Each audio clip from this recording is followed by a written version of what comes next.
IKIM FM, inspirasi utama anda.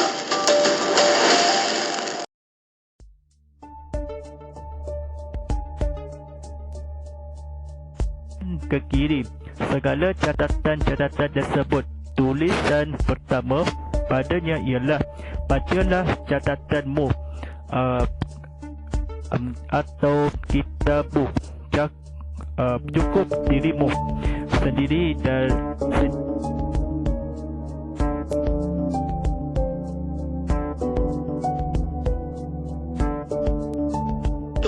ada anak Islam kita berumur 25 tahun yang tak tahu solat. Sedangkan ilmu kalau di jari je. Ya, jadi di situlah puncanya bagi saya. Katalah pasangan itu berkahwin pun dia tak dapat didik anak dia dari segi sudut agama sebab dia tak pernah.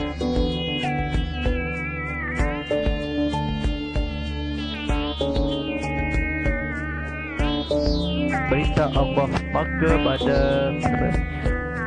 maka pahalanya sangat agung. Para ulama mengatakan bahawa meninggalkan satu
Okey, baik.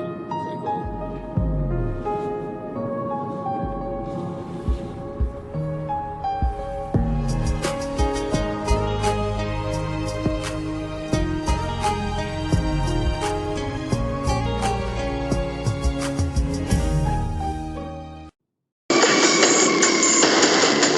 Bersama Faiz Haji Osman dalam Suara Inspirasi IKIM FM, inspirasi utama anda.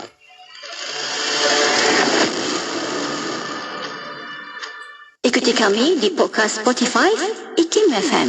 Terus setia bersama kami di IKIM FM, inspirasi utama anda. Bismillahirrahmanirrahim. Assalamualaikum warahmatullahi wabarakatuh. Selamat malam semuanya.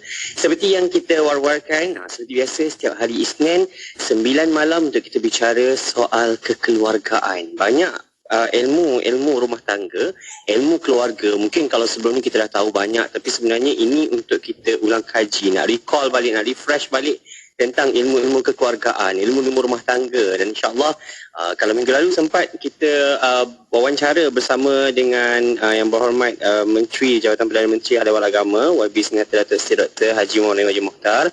Alhamdulillah kali ini kita nak bawa kesinambungan perbincangan kita minggu lalu. InsyaAllah kita nak bercakap soal nafkah.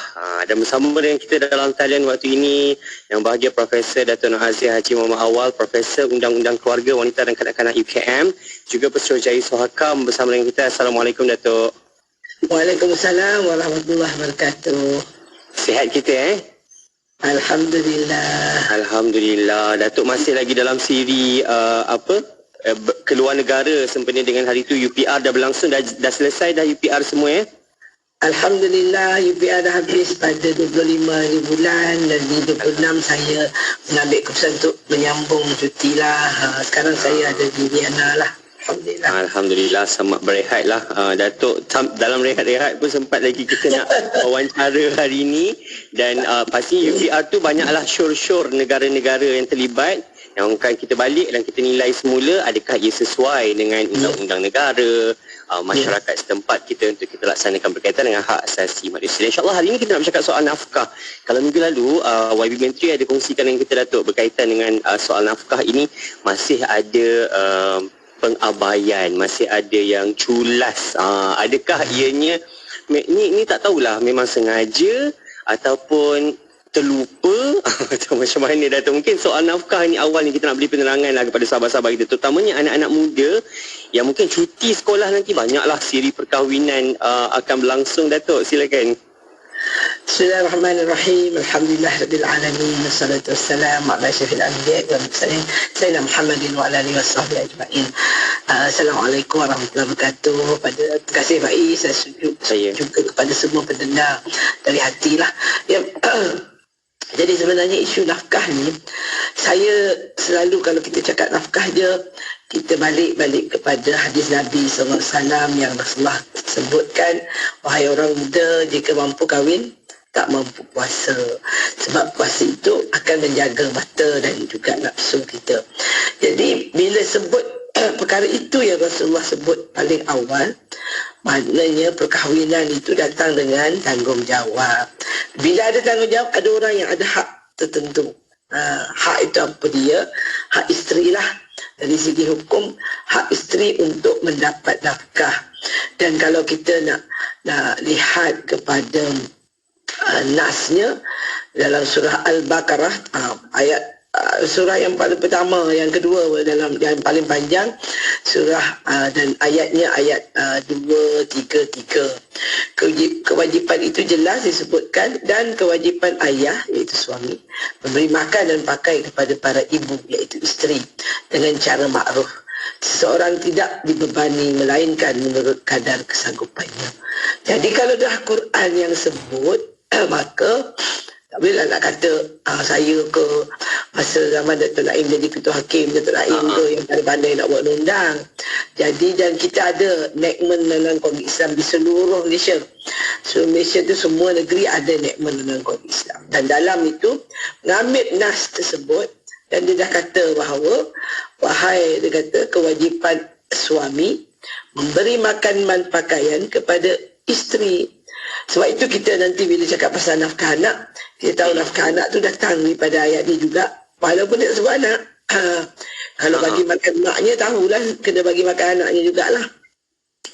Dan dia kata makan dan pakai itu memang spesifik sebut makanan, pakaian. Dan dia kata dan Allah tak pernah membebani. Sebab itu dalam isu nafkah ini mengikut kemampuan suami.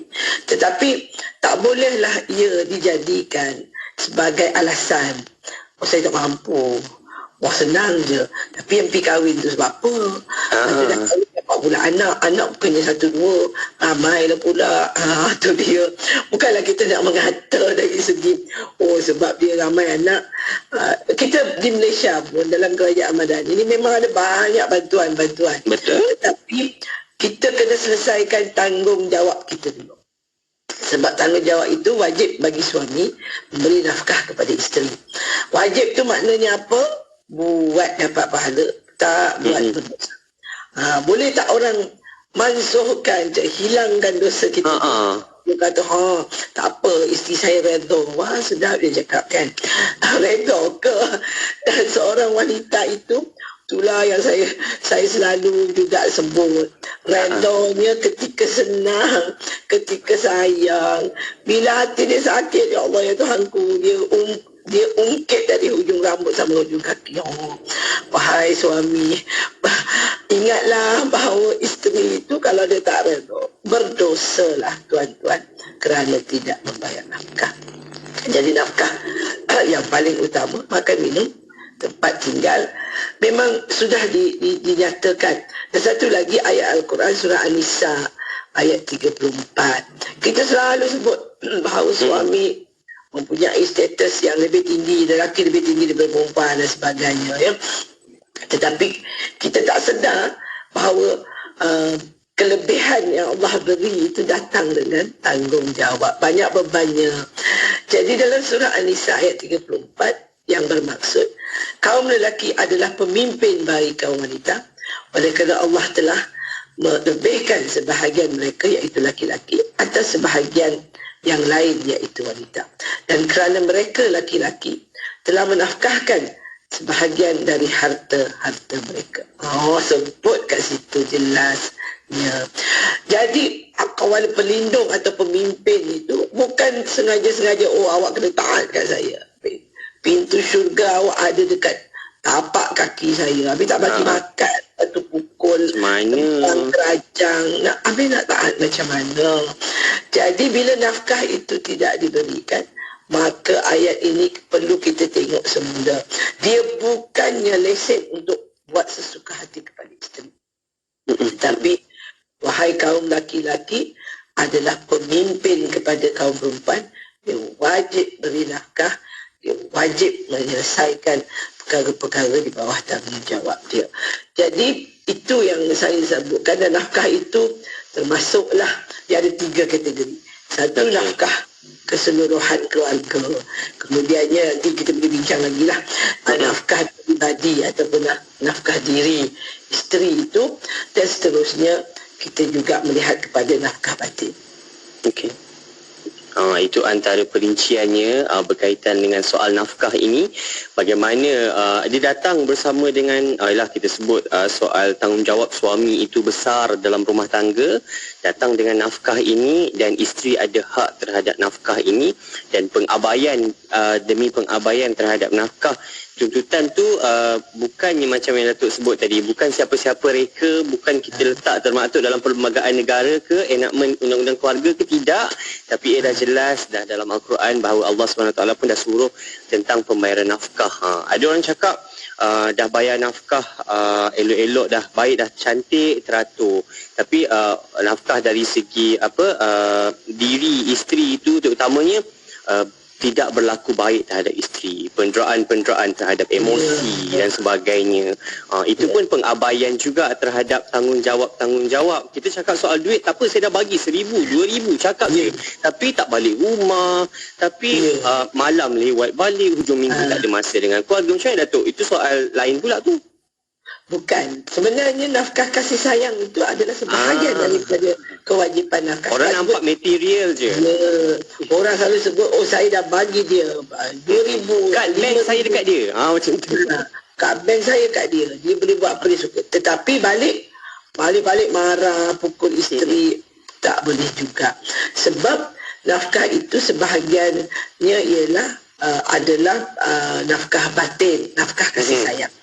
Dan kemudiannya ramai yang tak rasanya, kebanyakan rasa nafkah itu makan, minum betul, dan juga pakaian ya. Sedangkan kita ada dalam firman Allah ini, dia kata, tempatkanlah mereka para isteri di mana kamu bertempat tinggal menurut kemampuan, dan janganlah kamu menyusahkan mereka dengan menyempitkan hati mereka.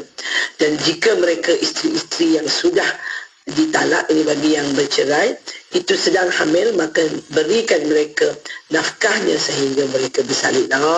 Nafkah ni kalau kita tertalak isteri ketika sedang hamil, tanggung dia sampai dia bersalin. Sebab pentingnya anak dalam kandungan itu.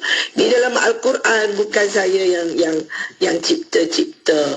Jadi kita juga ada dalam surah At-Talaq mengenai penyusuan anak.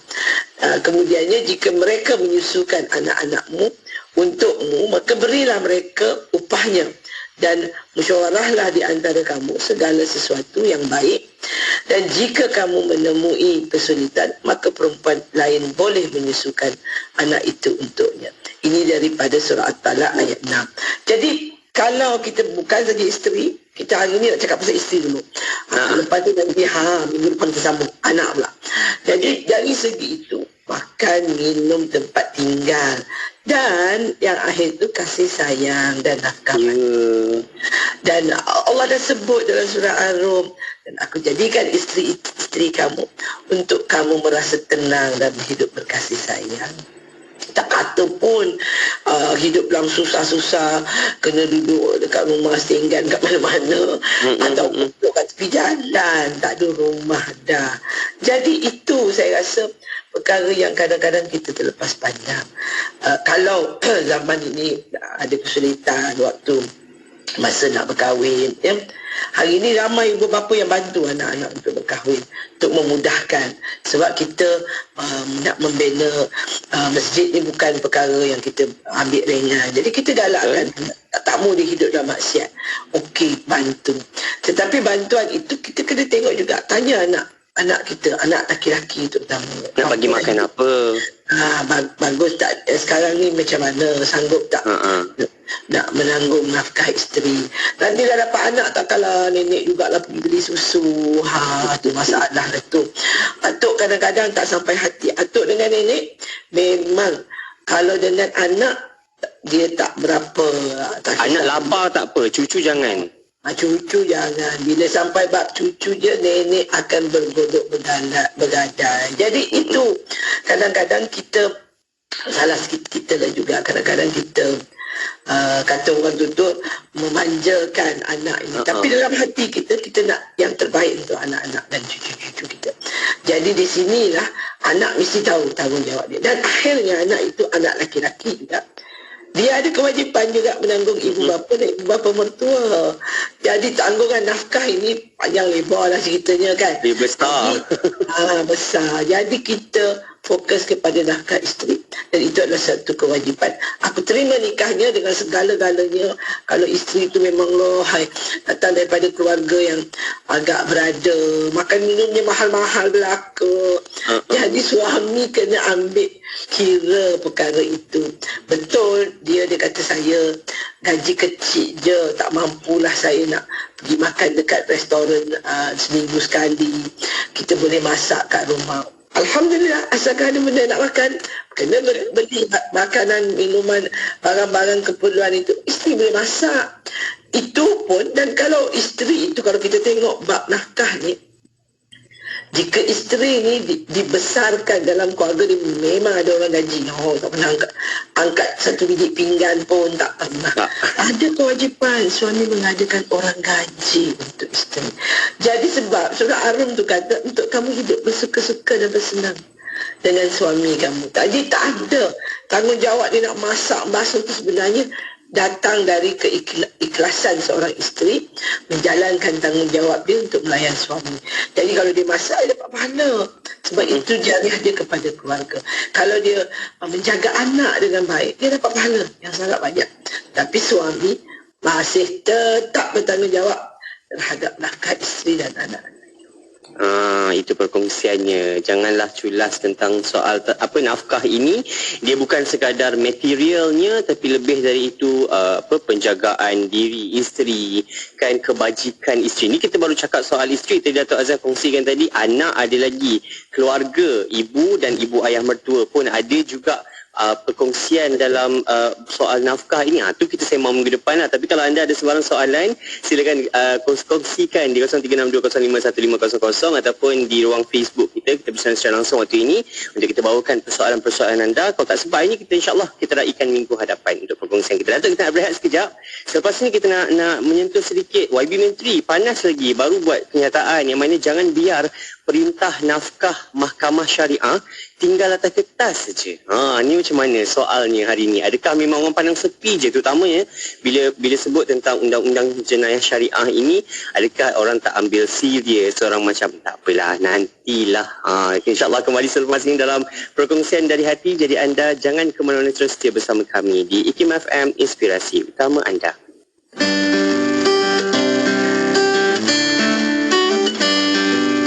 Sekarang lihat hati. Memang betul sesuatu itu dinilai dengan kesucian hati. Tapi hati tak dapat dilihat. Yang terlihat adalah perilaku. Jadi, sucikan hati, indahkan peribadi.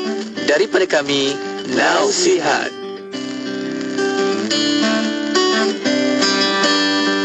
Isu berkaitan kekeliruan gender seperti lesbian, gay, bisexual dan transgender dalam dunia moden memperlihatkan pentingnya pembentukan kesedaran dan pemberian kefahaman yang sebaiknya kepada masyarakat. Penjelasan dari sudut pandangan Islam dan juga hujah-hujah sains berkenaan isu ini seharusnya menyedarkan masyarakat tentang implikasi cara hidup sebegini kepada institusi keluarga, pembangunan sasiah dan moral. Dapatkan buku ini dengan harga RM35 di laman sesawang IKIM Niaga atau di aplikasi Shopee dan Lazada. Cari IKIM Jarak Niaga. Dapatkan sementara stok masih ada. Dengarkan seleksi lagu-lagu nasyid.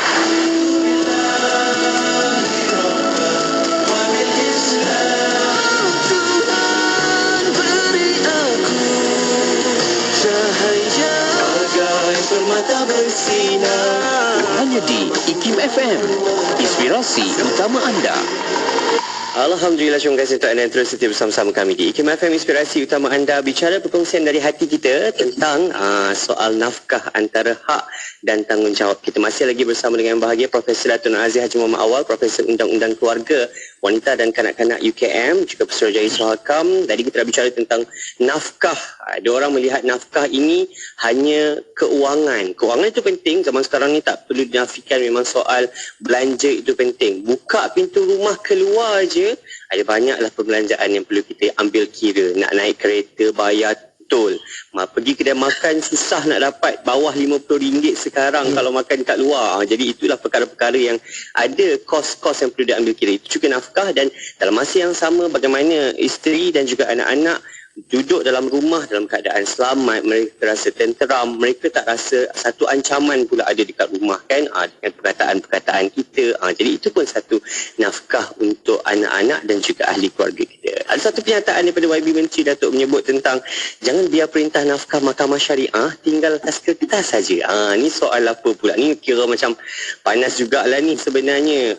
Masih lagi terutamanya bila mahkamah dah keluarkan perintah untuk membayar nafkah. Jadi tidak dituntuti, tidak diambil endah oleh orang yang diberi arahan tersebut. Mungkin Datuk mungkin nak ulas sikit apa sebenarnya tentang perintah nafkah mahkamah syariah ni. Dia sebenarnya kan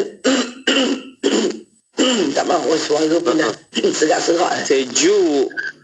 Jadinya bila kita bercakap pasal nafkah ni, bila katalah dalam proses, ada juga yang rasa masa dia masih berkahwin tak boleh tuntut nafkah, boleh, dan dia belum nak minta cerai lagi, boleh, dia boleh minta nafkah sebab wajib masa berkahwin dan juga lepas bercerai. Jadi selalunya yang menuntut nafkah dia lepas cerai. Dah ada je perintah cerai, kemudiannya kadang-kadang mereka membuat permohonan untuk nafkah ni dapat, dan mahkamah kata kita kena ingat jugalah, saya kadang-kadang tak faham. Ada ramai isteri kata cakap je macam Prof cakap macam senang je. Saya dia kata setahun ni turun naik mahkamah tak dapatkan satu perintah nafkah. Saya faham, dan kadang-kadang untuk perintah nafkah kita perlu bantuan. Sebenarnya Jabatan Bantuan Ibu Aman memang menyediakan bantuan, tapi kita sedia maklum sangat banyak kes. Ada juga yang kata saya tak mampu pun, saya nak makan, nak beri makan anak dan sebagainya pun tak ada duit, di mana saya nak bayar peguam. Dan saya selalu sebut kepada Persatuan Peguam Syari'i. Peguam Syari'i juga dia ada, dia punya ujian kemampuan dan bagi ada juga ramai peguam-peguam syari'i yang membuat pro bono lah, maknanya bantu dulu, dan bila isteri itu sudah agak selesa baru mereka meminta bayaran dan sebagainya. Jadi kadang-kadang bila dia dah pergi ke mahkamah, kadang 2-3 kali bicara baru mahkamah keluarkan perintah. Dapat je perintah tu, janganlah simpan sebagai kata dah dapat, saya dah dapat perintah.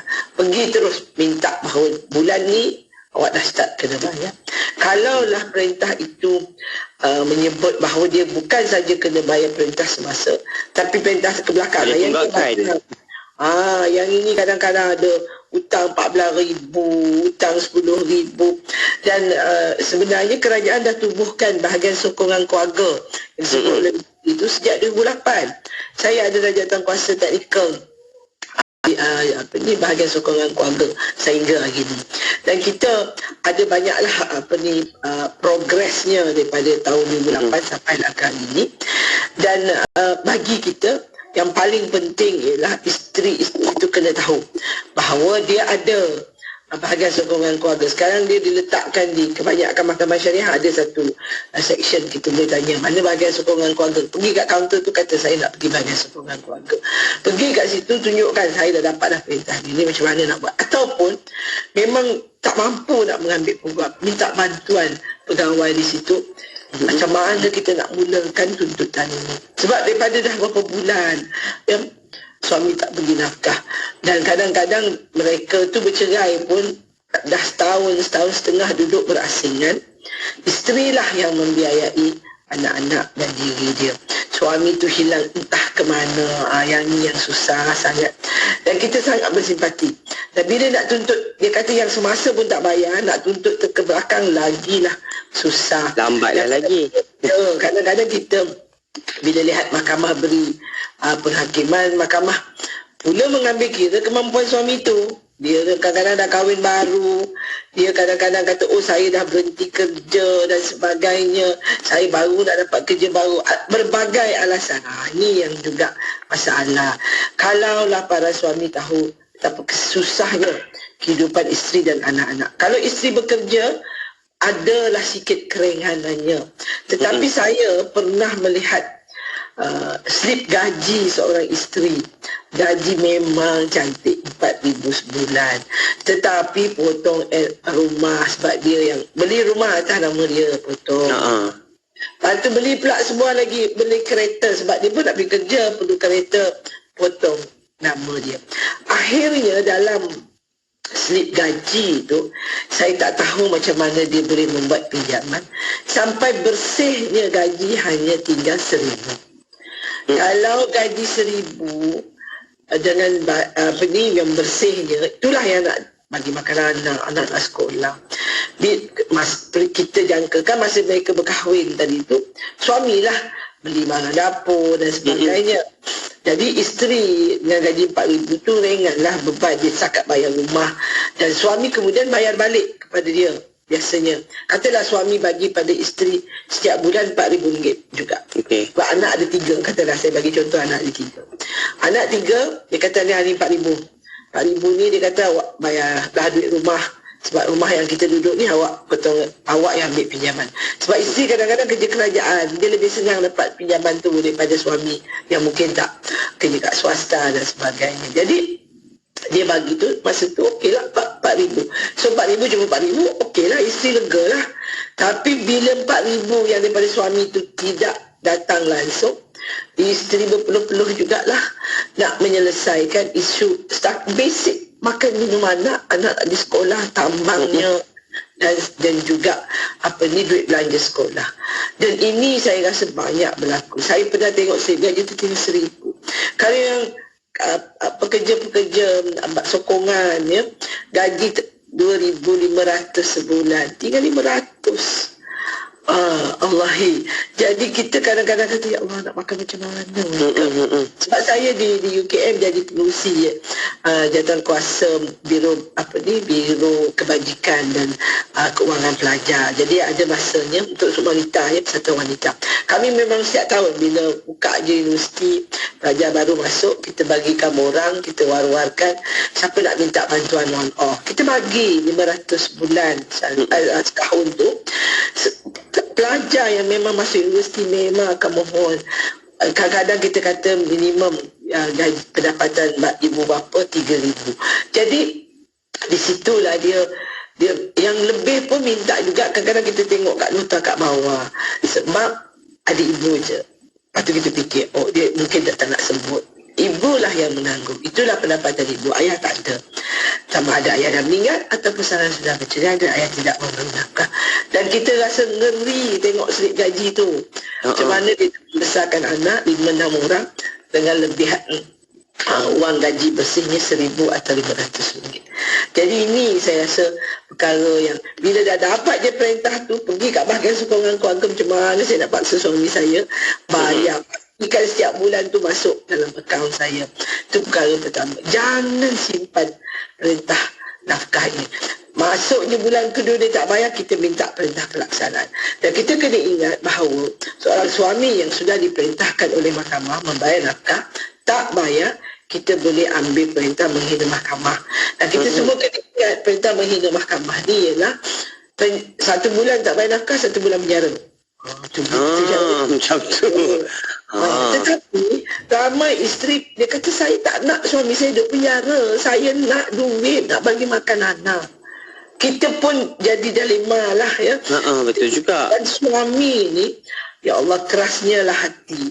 Keras hati tu sebab apa? Dia sanggup. Lantaklah masuk penjara lah. Lagi bagus. Awak, saya tak payah bayar awak apa-apa. Tak boleh dah begitu ya. Jadi kita kena ingat bahawa nafkah ini, kalau bagi isteri, sekurang-kurangnya semasa eddahnya 3 bulan tu, dan kemudiannya nafkah untuk anak-anak. Jadi kita nak balik kepada nafkah isteri. Dapat dia perintah nafkah, dan masa bercerai isteri bukan saja berhak kepada nafkah iddah itu, dia juga berhak kepada mut'ah, berhak kepada harta sepencera. Jadi kita nanti minggu-minggu seterusnya kita boleh kupas semua topik-topik ni. Tetapi nak minta satu-satu tu yang mengambil masa dan memerlukan bantuan. Dia tak boleh minta sekaligus, Datuk Dia tak boleh, dia biasanya dia minta nafkah dulu, kemudian dia atas pencarian dan sebagainya tu dia minta pula dalam prosedur yang lain.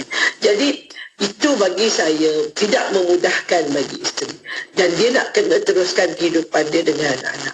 Jadi bagi saya, kalau dia bekerja adalah ringan sedikit, tetapi kalau dia tak bekerja, ya Allah, kita tak boleh bayangkan betapa susahnya hidup dia dengan anak-anak tanpa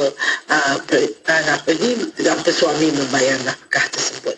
Jadi itu saya rasa bagi semua para isteri, dan mahkamah syariah, saya rasa daripada zaman saya dah bayangkanlah saya menjadi ahli jawatankuasa bahagian sokongan keluarga ni sejak 2008, sejak ia ditubuhkan. Dan saya dah banyak, saya pernah buat research ataupun penyelidikan mengenai nafkah tertangguh ni di mahkamah syariah tu zaman saya jadi pensyarah muda, kerana bencin masa tu lagi. Dan saya sangat tahun 2010 gitu, dan saya pernah buat juga research mengenai nafkah anak tak sah taraf dan sebagainya. Jadi 2008 onward tu yang menyebabkan tertubuhnya bahagian sokongan keluarga ni ada kerana bila saya buat research, kita dapati bahawa suami memang sering cuai membayar nafkah. Dan bila berlaku perceraian, kalau belum sampai lagi perintah cerai itu pun dia dah memang dah hilang setahun 2, memang tak beri nafkah. Jadi kadang-kadang isteri terpaksa bergantung hidup kepada keluarga dia sendiri. Balik ke rumah ibu bapa, minta bantuan, adik-beradik bantu. Adik-beradik sebelah suami nak bantu tak? Yang itu kita tengoklah, berpijaklah di nyata. Kadang-kadang masa kahwin tu dulu, kalau perempuannya, kalau keluarga dia sendiri tidak merestui, sebab dia kata buang saudara kerana kasih aku turutkan. Kahwin juga bagi 5 tahun kahwin, suami buat perangai, malu tak nak balik rumah mak ayah, mak tolonglah. Tapi kita, kerana itulah keluarga kita, orang kata air cincang tak putus. Mak akan balik, mak tu takkan sampai hati, balik ke rumah ni, tak payah bayar sewa. Jadi apa-apa yang kita makan, mak makan, ayah makan, kamu makan dengan anak-anak makan. Tetapi yang sedihnya ialah suami ini, saya kadang-kadang rasa nak pergi goncang badan dia, ya Allah, sedarlah daripada tak takut kepada kemurkaan Allah, tak takut ke masa kita menghadap Tuhan nanti nak pergi ditimbang kebaikan dan keburukan, nak masuk syurga ke neraka. Perkara pertama Allah tanya ialah tanggungjawab kita terhadap orang di bawah tanggungan kita. Jadi yang ini banyaknya rasa macam tak apalah, dan dia selalu merasakan bahawa dia dah bercerai, dan atas sebab-sebab mungkin dia kata perangai dia buruk, saya ceraikan. Perkahwinan ini memerlukan 2 orang. Dah banyak kali saya sebut. Betul. Dua-duanya mesti ada kesepahaman. Kalau tak kahwin daripada awal kan. Kalau Allah tak jadikan kasih sayang antara kamu, Allah jadikan, dan kita pun berkahwin. Tetapi dah bagi masuk 5-6 tahun dah mula buat perangai, dan tiba-tiba saja orang yang dulu yang kita rasa kalau tak nampak orangnya, dapat tengok rumahnya pun jadilah, hari ini dah jadi macam nampak bayangnya pun tak boleh nak terima. Jadi ini saya rasa perkara yang kita perlu ingat bahawa isteri dan anak-anak itu adalah tanggungan kita, tanggungjawab kita. Allah akan tanya, kenapa kamu tidak membayar nafkah? Anak-anak ada, saya ada beberapa kes yang mana anak akan cakap, dia kata saya tak mahu bercakap dengan ayah saya pun. Saya kata, ayah tak ada call tak nak kahwin ni. Adalah ya, di Malaysia anak perempuan pergi ke mahkamah memohon wali itu dibuat oleh hakim atas dasar wali dia wali yang fasik, wali yang tak pernah wujud dalam hidup dia, tak pernah beri nafkah, tak pernah besarkan dia. Dia pergi, dia minta, dia mohon, dia kata wali saya tak layak mewalikan saya. Jangan main-main. Jadi anak simpan, isteri selalunya bagi saya lah, mungkin saya bayar orang perempuan ni hatinya sangat lembut. Dia kata macam kerak nasi, betul, taruh air lembut lah dia. Tapi dia lebih banyak menyimpan rasa, simpan. Dan dia mahu kalau boleh nak anak itu menghormati bapanya. Dan itu sebab dia bertahan. Dan dia malu nak cerita dekat keluarga dia sendiri.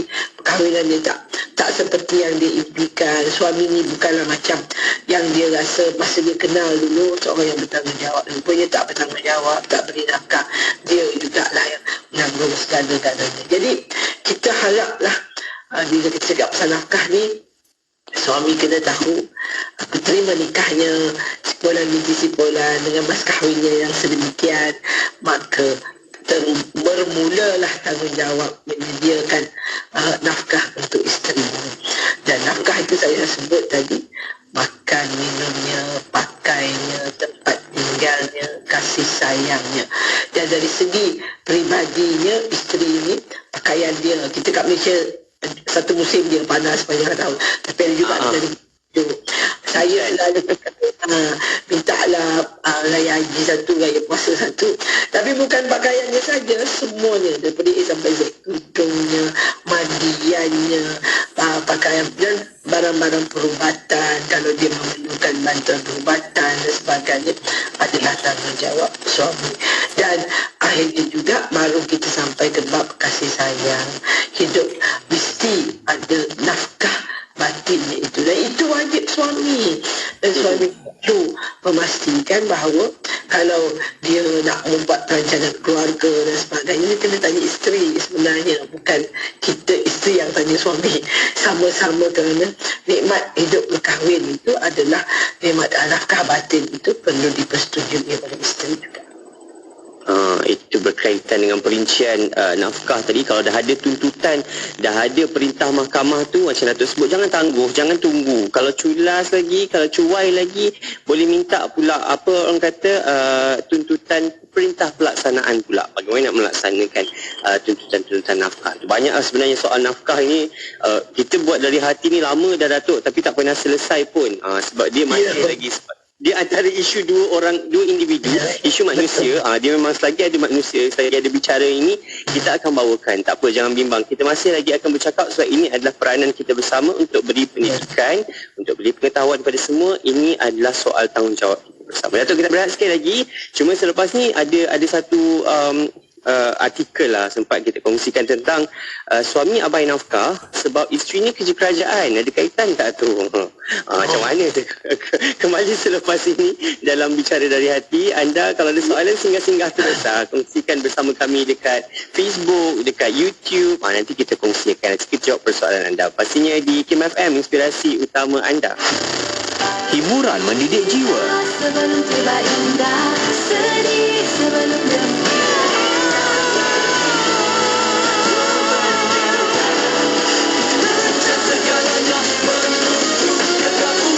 Hanya yang terbaik di IKIM FM, inspirasi utama anda. Permohonan adalah dipelawa daripada warga negara Malaysia yang berkelayakan untuk mengisi jawatan pengurus pemasaran dan promosi grade EP41 di Institut Kefahaman Islam Malaysia. Jawatan adalah bertaraf tetap dengan tempoh percubaan 1 sehingga maksimum 3 tahun. Calon-calon hendaklah memiliki ijazah sarjana muda pentadbiran perniagaan kepujian dengan pengkhususan dalam bidang pemasaran yang diiktiraf oleh IKIM daripada institusi pengajian tinggi awam atau swasta atau kelayakan yang diiktiraf setaraf dengannya. Antara bidang tugas, merancang secara komprehensif dan mengatur kaedah untuk mencapai keuntungan yang maksimum dalam pemasaran yang strategik dan efektif. Kemukakan permohonan anda kepada Unit Modal Insan Institut Kefahaman Islam Malaysia sebelum atau pada 9 Februari 2024. Untuk maklumat lanjut, hubungi 03 6204 6259 atau layari www.ikim.gov.my. Sajian rancangan terbaik dengan pelbagai pengisian maklumat ilmiah yang bermanfaat seperti Kitab Bicara Darah Wanita, Syarah & IKIM, Syariah dan Perundangan, Emas & IKIM, Kelvin Bertanya, Islam dan Sains, Tahsinul Ibadah, Resolusi, Tarbiyah, Tadabbur, Laporan Khas dan bacaan surah Al-Kahfi bersama Syafiq Saleh dalam Inspirasi Ilmu dari 10 pagi hingga 1 tengah hari hanya di IKIM FM, inspirasi utama anda. Jadikan kami teman anda, IKIM FM, inspirasi utama anda. Bicara kita tentang tajuk kita pada malam ini, dari hati nafkah antara hak dan tanggungjawab. Kita masih lagi bersama dengan bahagia Profesor Tun Azizah Haji Muhammad Awal. Berkaitan dengan nafkah ini, banyak bicara, banyak perkara yang perlu kita sentuh dan pun kita sentuh bersama-sama. Alhamdulillah. Tapi jangan bimbang, soalan-soalan anda kita akan raikan nanti untuk perkongsian bicara kita. Dan mungkin kita nak sambung lagi. Datuk ada setengah cakap. Memang macam Datuk sebut awal tadi, gaji tak besar mana, gaji isteri mungkin besar, gaji isteri lebih selesa lah berbanding gaji kita. Dan ada pula yang enggan bayar tu, berlaku ke? Enggan bayar sebab saya buat kerja kecil-kecilan untuk meniaga makan tepi jalan, tapi isteri ada gaji tetap, kerja kerajaan. Jadi suami serahkan kepada isteri soal rumah tangga, soal keluarga, bayar bil, bayar rumah, bayar apa semua isteri, sebab isteri ada gaji tetap. Macam mana tu? Adakah berlaku perkara ini, Datuk? Memang banyaklah. Ya, minta maaf. Hari ini terutamanya generasi muda lah. Kita kadang-kadang merasakan bahawa kita sama-sama, dan dia selalu sebut anak sama rata. Dia kata sama rata lah kita membesarkan anak dan berkeluarga. Itu bukan equality pula. Dia kaitkan dengan equity. Memang selalu kena kami di Suakam tu, itu yang dia sebut. Tapi sebenarnya kita balik kepada nas tadi lah. Nas Al-Quran dah sebut dengan jelas. Itu tanggungjawab suami. Tanggungjawab bermakna wajib. Wajib bermakna apa? Tak buat berdosa, buat dapat pahala. Dan sangat spesifik. Al-Quran itu sangat jelas mengenai tanggungjawab ini. Dan isteri sebenarnya, jika dia menampung pendapatan keluarga, dia sebenarnya itu bagi saya dia hanya jariah, sedekah jariah dia. Dia bersetuju untuk membiayai keluarga, tetapi bukan sebagai satu kewajipan. Itu bukan tanggungjawab dia lagi, belum. Ya. Dan itulah yang bagi saya sedekah jariah ini jadi hak dia sampai dia mati. Dan dah mati pun masih dapat pahala. Yang itu suami tak faham, tak tahu. Jadi hari ini ramai pasangan berkahwin, dia joint venture. Isteri bekerja dan dia juga bekerja. Kalau dua-dua kerja kerajaan, dia kadang-kadang ada pasangan yang sangat terbuka. Dia kata kita buat joint account. Setiap bulan kita masukkan duit gaji kita masing-masing dalam akaun inilah yang kita gunakan. Itu perancangan keluarga mereka masing-masing atas keikhlasan isteri. Isteri ikhlas nak bagi duit tu. Tetapi kalau isteri kata saya tak nak bagi, saya tak nak kongsi duit saya. Saya ingatkan, saya selalu ingatkan pasangan, duit abang duit saya. Jadi yang itu, jadi bila duit saya terpulang pada saya. Ikut saya lah. Kalau saya beri, dia menjadi sedekah. Dan saya kena ikhlas. Dan orang perempuan ikhlasnya kadang-kadang bermusim. Bila dia ungkit, pahala semua hilang. Janganlah ungkit pemberian kita kepada keluarga, pemberian kita kepada suami. Jangan ungkit. Sebab macam kita main komputer tu kan, delete, habis dah pahala. Habis semua. Habis, badan penat, hati sakit. Jadi jaga mulut, jaga hati kita juga dari segi nafkah ini. Tetapi kebaikan isteri itu janganlah abuse, janganlah dipermudahkan. Ambil kesempatan. Jangan suami ambil kesempatan. Jadi saya selalu nasihatkan pasangan muda, tak. Kalau dalam kehidupan rumah tangga, tak nak suami berdosa, suami selesaikan tanggungjawab daripada keluarga dulu. Apa dia? Dia ada gaji, tak kira gaji dia lebih sedikit daripada gaji isteri, tak apa. Apa yang dia wajib? Wajib dia kena beli makanan untuk keluarga. Maknanya kalau sebulan masa mereka berkahwin mungkin 500 sebulan, bila dah ada anak, duit susu, tempat jaga anak. Sebab kalau dia nak isteri dia bekerja, maka dia kena bayar pengasuh. Sebab dalam hukum, bila dia isteri tak boleh menyusukan anak, upah orang menyusukan anak perlu dibayar. Dan jika pasangan sudah bercerai, suami nak isteri menyusukan anak, bayar. Itulah nafkah isteri ketika dia sudah habis eddahnya tetapi masih menyusukan anak, dibayar oleh suami. Jadi itu yang kita kena ingat. Berapa dia ada? Dia kata abang ada gaji 3,000 sebulan, tolaklah KWSP, tolaklah itu ini, dapatlah bersihnya. Masa tu belum lagi, dia belum beli rumah, gaji dia dapatlah bersihnya katalah 2,600. 2,600 hari ni sewa rumah tak ada dah. Kalau duduk KL paling murah 800 ke 1,000 lah. Ya, betul. Satu flat biasa yang ada 2 bilik 1,000. Kalau dia sanggup duduk jauh sikit mungkin 500-600. Tapi kena bayar apa? Bayarlah duit minyaknya kalau mereka kereta. Nak kena beli kereta pula. Ramai pasangan naik kereta api lah, pergi kerja naik kereta api. Ataupun naik motor. Motor murah sikit. Motor nak kena beli. Bayar tak? Bayar. Masa berkahwin tu, mungkin suami dah ada motor dia. Dia kata, kahwin ni senang. Awak pergi kerja, saya hantar naik motor. Jadi minyak, bayaran motor suami dah luaskan. Jadi bayar sewa rumah. Kemudian bagi dia lagi 500 untuk beli makanan dan sebagainya. Jadi itu akan meningkat. Gaji suami kadang-kadang meningkat juga. Tapi berapa peratus lah kita increment tu. Itu kalau dia kerja kerajaan. Kalau kerja kerajaan nampak kata dia berniaga. Kadang-kadang yang berniaga ni dapat lebih banyak daripada yang kerja kerajaan.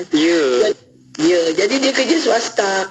Dia kadang-kadang isteri masa bercinta-cinta ini segala nak tanya kan, awak ada tak pernah dengar masa baru nak berkenalan dia tak saya tengok slip gaji awak ada dalam dunia ni. Saya pernah nasihat, saya pernah nasihat anak-anak kita pergi dating tu. Saya kata nombor 1 minta IC dia. Kenapa awak nak minta IC? Sebab sekarang ramai scammer. Takut kena scam. Kena scam, kereta dia sewa, everything dia scam. Kemudiannya minta slip gaji. Awak kerja kat mana ya? Oh, saya kerja kat bangunan ni je. Bangunan ni tu pejabatnya nama apa? Tanyalah secara detail. Ada ke boleh dia tak tahu suami kerja kat mana? Jadi ini saya rasa kena minta. Mintalah slip gaji. Saya nak tengok slip gaji awak. Dia kerja, dia kata saya kerja pejabat perempuan. Dah mati perempuan kot. Boyfriend aku ni. Awak seronoklah hati kan. Sekali tengok dia kerja office boy kan. Nak hati. Dan kalau pejabat perempuan berdosa jugalah perempuan tu. Saya rasa dia masa nak kahwin tu kan kita minta pengakuan bujang. Ada juga dimasukkan pendapatan, kadang-kadang dimasukkan bahawa dia ada dalam sistem penggajian. Sebab dia private, dia boleh buat apa dia suka, dia tukar lah. Nampak pun best sangat. Tapi sebenarnya itulah dia pendapatan dia sangat kecil. Jadi kita ni dalam dunia yang berpijaklah di bumi nyata. Satu yang adalah bukan saja berpijak di bumi nyata, kita kena betul berkenan sudah dah jatuh dah cinta kita pada dia.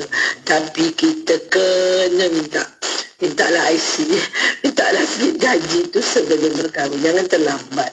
Sebab saya ada satu kes ni malah agak lama. Masa dia nak berkahwin tu, dia memang cakap bahawa suaminya ni orang gini begitu dan sebagainya. Kita sangat gembira dengan bila kawan kita mendapat seorang pasangan yang bagi kita akan mewahlah hidup dia nanti di masa akan datang. Tetapi adalah seorang kawan pula kami dalam satu grup tu, dia kata baru dia dapat tahu, dia kata sebenarnya bakal suami kawan kita ni, dia kata bukannya seperti yang dia sebut. Dia sebenarnya akan menjadi isteri kedua. Kita pun deng deng deng. Alah. Deng deng deng tu kita pun cakap, Nervous. kita pun jadi susah hati sebab dia melibatkan kawan ya. Kita kata takkan aku.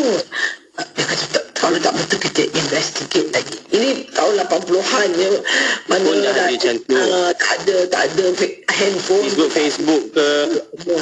Jadi kita pun cakap macam mana nak buat ni, betul ke? Dia tak ada rasa, dia tidak langsung suspek bahawa suami tu juga scammer pada masa itu.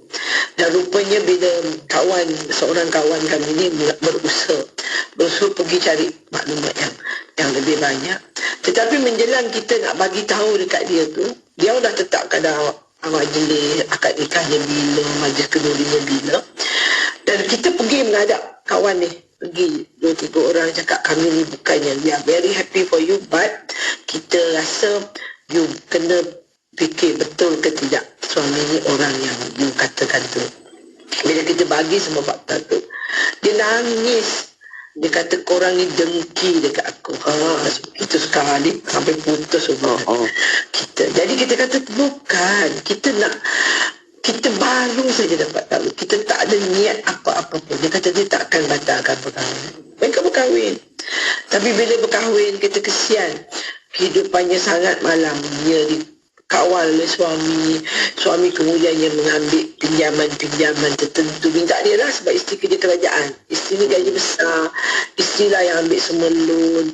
Dan akhirnya dia lari ya, melarikan diri. Bila dia bekerja pun banyak isu di mana suami lah yang menyebabkan sampai dia berhutang dan dijatuhkan ke jadi orang yang bankrupt dan sebagainya. Jadi saya tak boleh lupa insiden tu sebab dia kena pada orang kata kena batang hidung. Kita cuba nak selamatkan dia tetapi kita gagal sebab kita dianggap sebagai orang yang cuba nak memusnahkan kebahagiaan dia. Jadi dalam kehidupan kita sebenarnya, jadi bila isteri yang buat semua, buat pinjaman, sebab itu saya juga selalu nasihat, kalau gaji dia kecil tak apa, dia bagi ikut dah sebut dalam Al-Quran, beri ikut kemampuan, dan Allah dah kata aku tak akan bebankan kepada orang yang tak mampu. Jadi ikutlah itu. Lebih tu barulah isi top up. Top up ni bukan top up. Akhirnya isteri yang top lebih banyak, suami asyik-asyik top up. Dan akhirnya saya juga ada satu kes yang tadi tu, itu dia tahu, dia kahwin suami gaji kecil. Dia kata suami tu kata gaji dia banyak ni saja. Tetapi isteri kerana sudah mempunyai isteri seorang eksekutif, dia kata tak apa yang saya boleh buat ni, saya boleh beli ni. Dan kadang-kadang sampaikan pakaian suami pun dia nak jaga status dia belikan. Tetapi suami itulah bila dia rasa leganya aku, duit gaji aku boleh buat apa aku suka, dia pun nak buat tumbuhkan cawangan baru. Memanglah masa tu periuk belanga terbang melayang-layang. Jadi kita nak kena balance. Suami kena ingat apa pun dalam kehidupan rumah tangga, tanggungjawab utama dan pertama dia ialah nafkah kepada keluarga. Dan dia tak boleh ambil kira bahawa isteri dia ada lebih banyak gaji, isteri dia mampu menanggung dirinya sendiri. Tak, isteri dia kena tanggung, anak dia kena tanggung. Dan isteri jika dia memberi kepada keluarga, itu adalah sedekah jariah dia untuk keluarga. Dan itu berpanjangan dan jagalah mulut, janganlah ungkit. Dan bila hati marah, istighfar banyak-banyak. Dan ada kes ya, yang ini memang berlaku di bumi yang nyata ini. Isteri sangat redha, sangat bantu keluarga. Tapi suami buat perangai. Saya minta maaf lah, bukan nak bias pada orang lelaki-lelaki. Tetapi suami ni memang rajin buat perangai. Bila dia buat perangai, isteri tu kan dia rasa macam dia kata saya letih Prof. Saya pernah dengar seorang isteri cakap pada saya rasa sangat sedih, hati saya sangat luka, Saya penat, saya bekerja, saya juga tanggung keluarga. Saya tak pernah persoalkan suami berapa dia nak bagi kepada keluarga. Yang penting bagi saya ialah kami hidup bahagia, suami isteri, anak-anak dapat sekolah dengan baik. Tetapi bila saya dapat tahu suami dekat luar belanja, kawan-kawan dia makan, dia tak pernah pun dengan gaji yang kecil tu, jom abah belanja. Dapat gaji misalnya, baru dapat gaji, jom abah belanja, malam ni kita belanja. Abah yang bayar, bukan mak yang bayar. Tak pernah dia kata. Dan bila saya tengok dia makan bersama kawan-kawan dia, belanja sampai RM300 untuk makan ramai-ramai itu, saya rasa macam kenapalah dia tak pernah buat tu kepada saya. Ini keluhan isteri ya. Bukan saya cipta.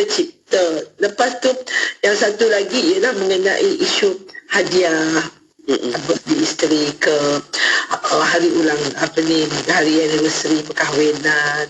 Orang perempuan ini romantik, hidupnya sering sebab dia penuh dengan kasih sayang. Dia akan taat pada suami yang sangat memberikan dia kasih sayang dan kebahagiaan. Jadi bukan setiap hari, itulah sekali birthday dia. Ingatlah, janganlah sampai terlupa. Belilah, paling minima belilah sesuatu yang kumpul duit. Bagi saya, seorang suami yang gajinya kecil, pendapatannya kecil, tetapi dia taruh RM50 sebulan, yang ni nanti bila birthday my wife ataupun hari anniversary, saya nak beli hadiah. Dia belilah gelang halus je, harganya RM1,800 misalnya. Daripada simpanan dia sikit-sikit tu, instead of beli rokok, dia taruh duit tu untuk belikan hadiah hari jadi isteri. Saya cakap betul, isteri tu pengsan ya Allah, ya Tuhanku. Cakap pada satu dunia, my husband beli gelang tau. Padahal dia mampu beli yang harga RM5,000 dengan duit dia. Tetapi yang RM1,800 tu lah yang dia akan jaja kepada satu dunia, bahawa suami dia beli hadiah hari jadi ataupun anniversary dia. Jadi yang itulah pengerat kasih sayang dan mengeratkan.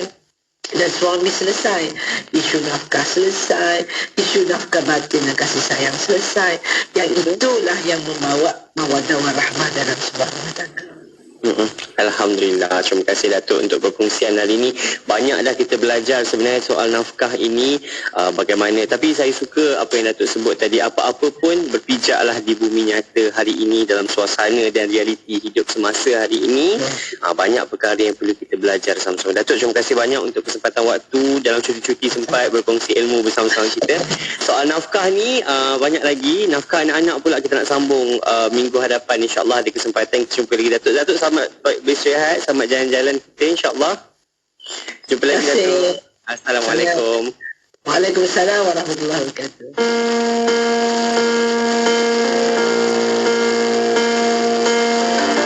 Tenangnya di jiwa, merenung ke dalam matamu. Indah tak terkata, menghabiskan masaku denganmu. Engkau yang teristimewa, hadir bagaikan mimpi terabadi. Engkau tanpa tidak sengaja, hatiku dimiliki bidadari. Kaulah isteri, selalu rindu.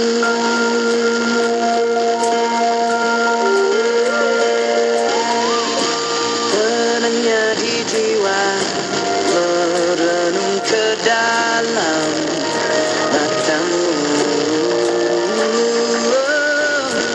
Indah tak terkata, menghabiskan masaku denganmu. Engkau tanda teristimewa, hadir bagaikan mimpi terabadi. Engkau tanpa tidak sengaja, hatiku dimiliki bidadari.